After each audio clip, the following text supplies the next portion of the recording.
symbols in all symbology. It is the most prominent symbol on our $1 bill. It is one of the most viewed symbols on earth. And very few people understand what it really means. I'm going to break it completely down from top to bottom and go through each element and attempt to explain it as fully and as clearly as possible. This is the symbol of all the mystery traditions. Okay? Very simply, it is the symbol of all occultism.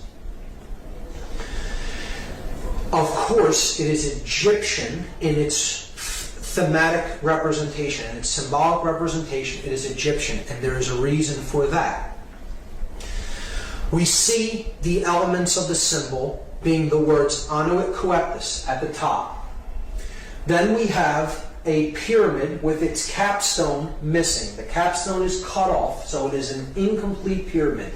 Atop the pyramid, as a two-dimensional slit in the sky, it could be seen, a two-dimensional opening or a rift in the sky. From behind that, we see an eye, and that eye is bathed in light. The pyramid is comprised of 13 courses of brick, the bottom of which has a date inscribed on it in Roman numerals, 9 Roman numerals. There is then a sash with the words Novus Ordo Seclorum written on it at the bottom. So we have to understand each element. Each element is here not by accident, it is there by design, and the makers of this sigil, because that's what this is. This is a sigil, which is comprised of many symbols. Put nothing on it by accident. And everything has a meaning in this. So let's start to break down the symbols one at a time. Anuit Coeptus is Latin. It means, Anuit means to favor or to look favorably upon. Coeptus is an enterprise, an undertaking, or a project, a work in progress, you could say. So Anuit Coeptus means he favors, it could mean she favors, it favors, our project. He favors our work. He favors our work in progress. Okay? So, he favors our work is a good translation. Novus Ordo Seclorum is often hotly contested as to its meaning. Novus means new, Ordo means order or way, and Seclorum is the debated word. So I go to a Latin dictionary and I look up the word Saeclorum, S-A-E-C-O-L-O-R-U-M. This is because people will say seclorum means of the ages. So I'm looking up the word Saeclorum, and that means age, generation, people born at a time, race, present time or age, century. So if this phrase said the new order of the ages, we should see an A in between that S and E there.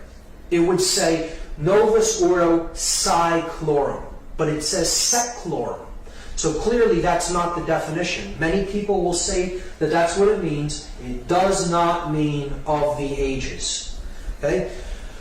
The word Seclorum is put into a Latin dictionary, and then you see it is a word modification, a truncation. CL is derived from CUL. So an internal CL might be rendered by CUL, thus giving us seculorum. And seculum, seculi, is a noun that means world, universe, secular, temporal, earthly, or worldly affairs, cares, or temptation. So, clearly, I think this can be solved and agreed upon once and for all, so we don't have to hear this incorrect, connotatively incorrect translation, the New Order of the Ages. This phrase clearly says New World Order. And that's it. That's what it says. Let's lay this to rest once and for all. Okay? So, he favors our work, the New World Order.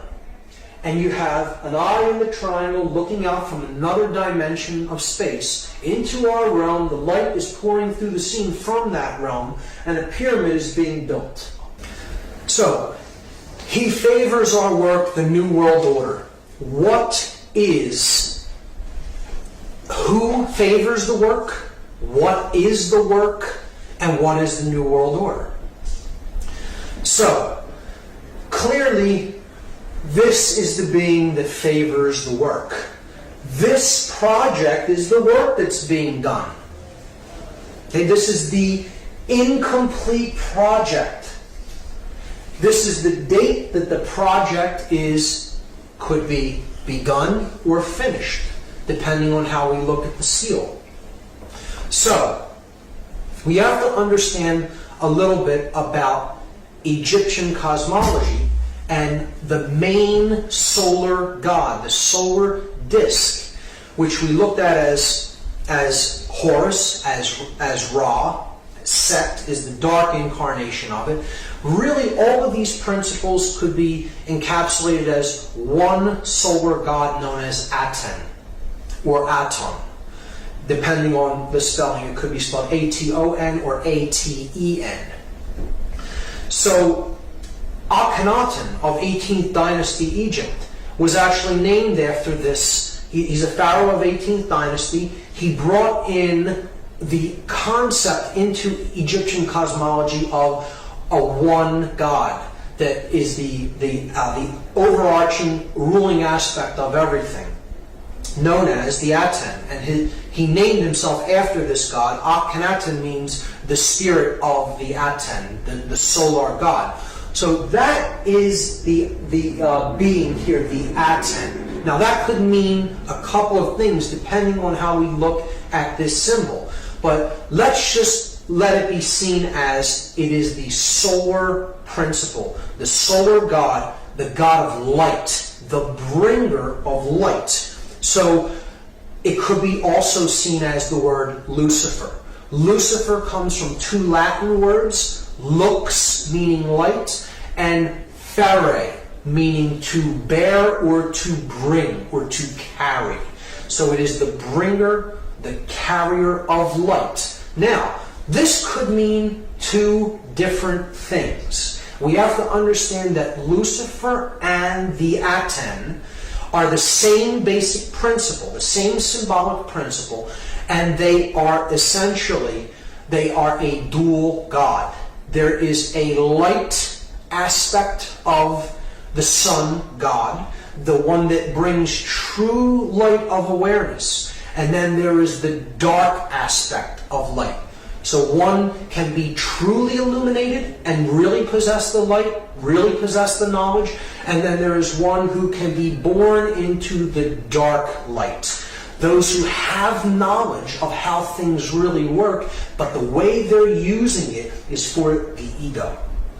Being my will be done because I view myself as God and separate from everyone else, and I am out there to manipulate and rule them. So either way you look at that symbol there, it is the Aten or Lucifer. It doesn't matter whether you're looking at that symbolically as positive or negative, and I will go over both interpretations, both the positive and negative. However, it can in both aspects, this entity could be seen as Aten or Lucifer. Keep that in mind. If you take the compass and square symbol and place the apex at the top of this symbol and the base at the same base level where the pyramid meets the ground, you're going to see a very interesting thing emerge.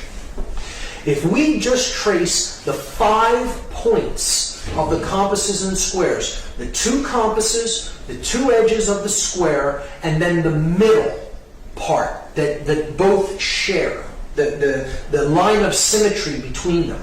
So we go down the compass edges, and we see that the compass points point to 2 letters. The 2 end letters of this sash Okay? N and M. N from Novus, M in Seclorum. Then we go up the place where the square is used to measure from, the inside edge of the square. And we see that that also points to two letters, and they are also both on the opposite edge of this phrase, annuit coeptus. So we have the A in annuit and the S in coeptus. And now we come down the horizontal axis of symmetry. And we see it reaches one letter that is exactly in the middle of this sash, the O from Urdo. These 5 letters, if rearranged, are an anagram for the word Mason, M-A-S-O-N.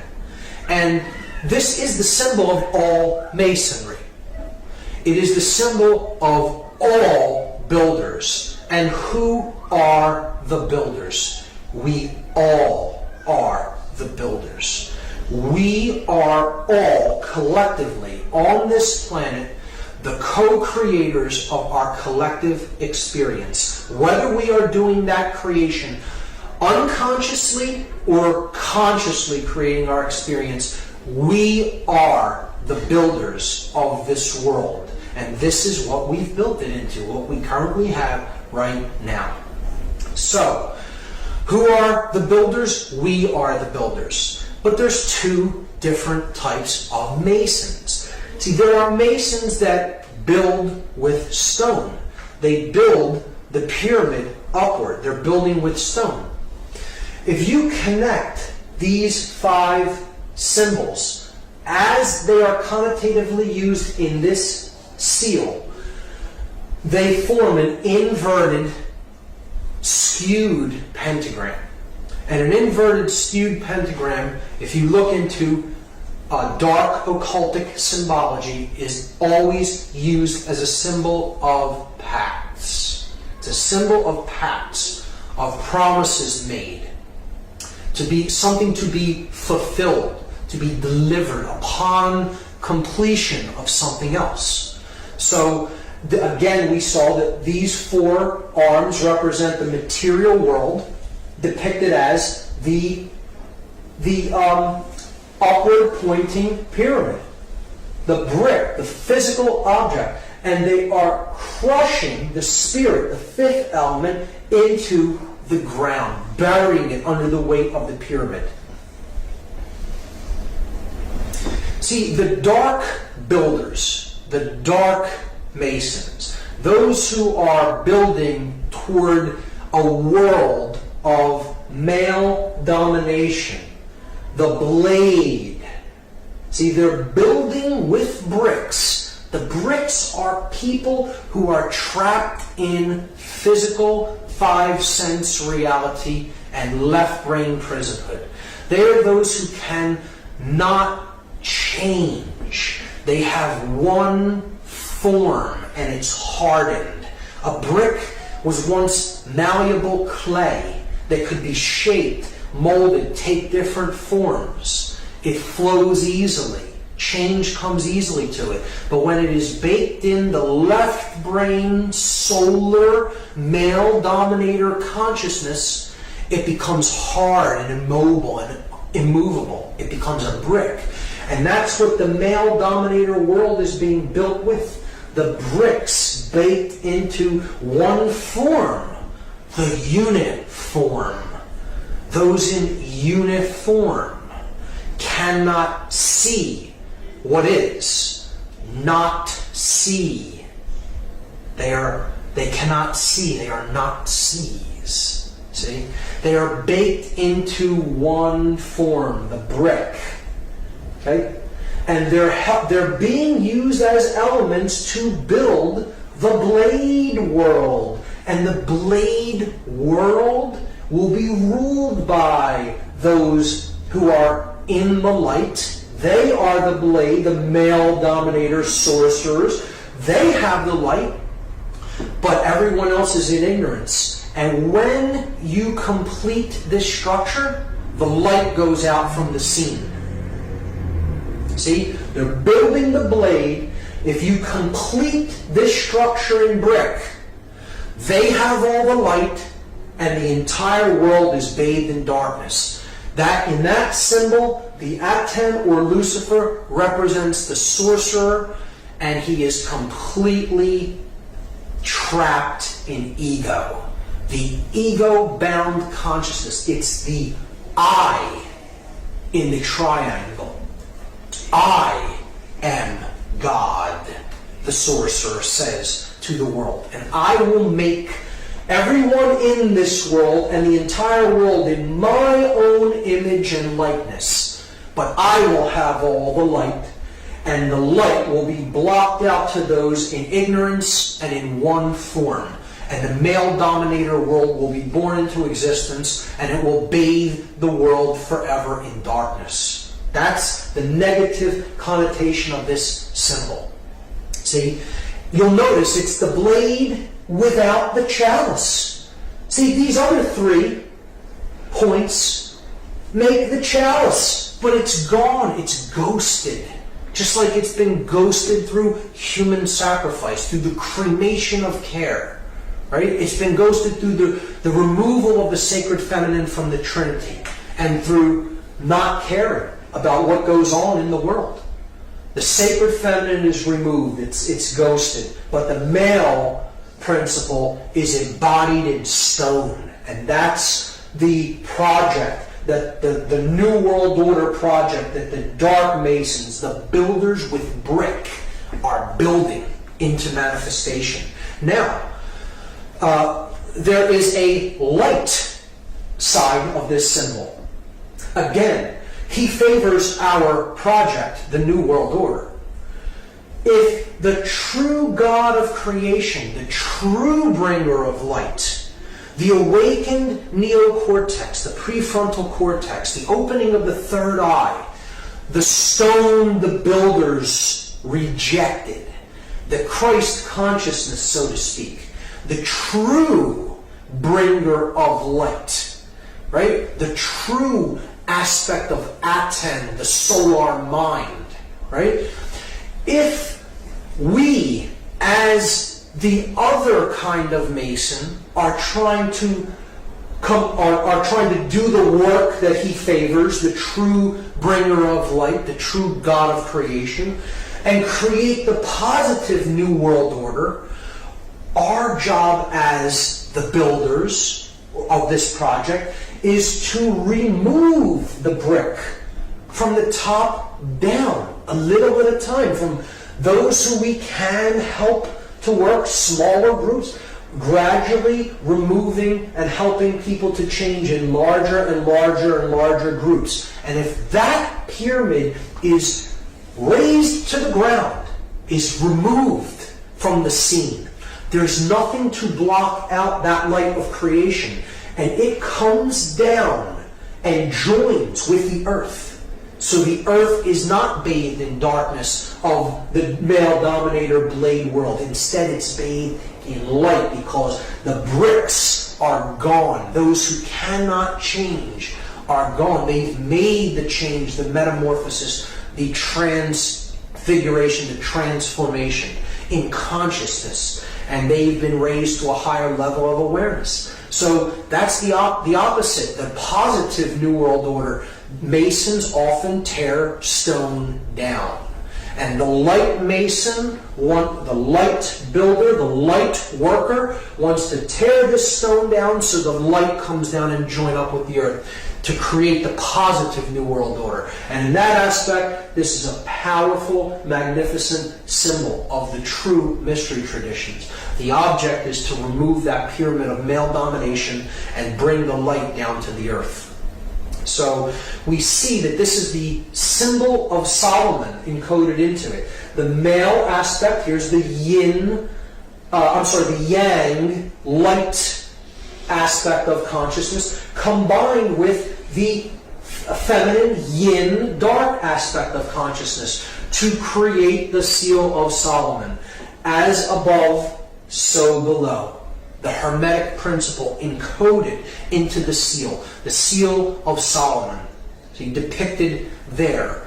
But it is the body unified with the spirit within the temple of man, the mind, the sun and the moon, the left and the right brain, to create the stone, the philosopher's stone, the opening of the third eye, the pineal gland, known as the stone the builders rejected. Because the dark builders reject that light of awareness and consciousness, and they are trying to block it out by completing that pyramid in stone.